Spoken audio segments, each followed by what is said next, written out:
تمام اہل اسلام کو السلام علیکم ورحمۃ اللہ وبرکاتہ۔ اس کے بعد ہم نبی پاک صلی اللہ علیہ وآلہ وسلم پر درود شریف پڑھ لیتے ہیں۔ اللہم صلی علی سیدنا محمد وآلہ وعطرتہ بعدد کل معلوم لک استغفر اللہ الذی لا الہ الا هو الحی القیوم واتوب الیہ۔ ہمیں قرآن پاک کو سمجھنے کی اور اس پر عمل کرنے کی اللہ توفیق عطا فرمائے، اور ہمیں ہر روز قرآن پاک پڑھنے کی توفیق عطا فرمائے، اس سے محبت اور لگن پیدا کرنے کی توفیق عطا فرما دے۔ پہلے ہم ذوالقرنین، حضرت ذوالقرنین کے بارے میں ان کا تعارف پچھلی ویڈیوز میں کر چکے ہیں۔ اب ہم نے ان کے سفر کے بارے میں بات کرنی تھی۔ اس ویڈیو میں ہم ان کے پہلے سفر کے بارے میں بات کریں گے۔ حضرت ذوالقرنین نے پرانی کتابوں میں پڑھا تھا کہ سام بن نوح علیہ السلام کی اولاد میں سے ایک شخص آب حیات کے چشمے سے پانی پی لے گا تو اس کی موت نہ آئے گی۔ اس لیے حضرت ذوالقرنین نے مغرب کا سفر کیا۔ آپ کے ساتھ حضرت خضر علیہ السلام بھی تھے۔ وہ تو آب حیات کے چشمہ پر پہنچ گئے اور اس کا پانی بھی پی لیا۔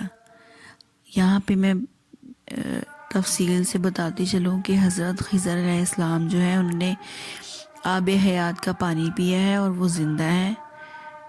وہ مطلب عام دنیا والوں کو نظر نہیں آتے لیکن وہ زندہ ہے۔ مگر حضرت ذوالقرنین کے مقدر میں نہیں تھا، وہ محروم رہ گئے۔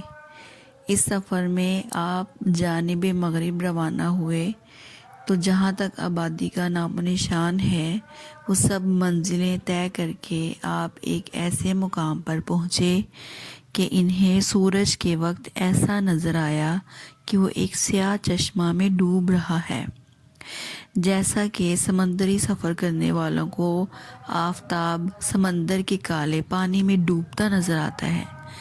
وہاں ان کو ایک ایسی قوم ملی جو جانوروں کی کھال پہنے ہوئے تھی۔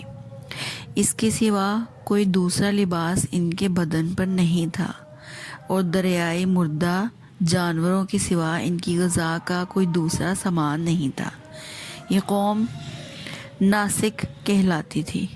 حضرت ذوالقرنین نے دیکھا کہ ان کے لشکر بے شمار ہیں، یہ لوگ بہت طاقتور اور جنگجو ہیں۔ تو حضرت ذوالقرنین نے ان لوگوں کے گرد اپنی فوجوں کا گھیرا ڈال کر ان لوگوں کو بے بس کر دیا۔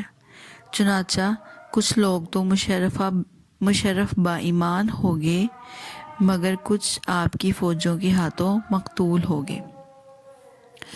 اس سے آگے ہم دوسرے سفر کا ذکر کریں گے اگلی ویڈیو میں۔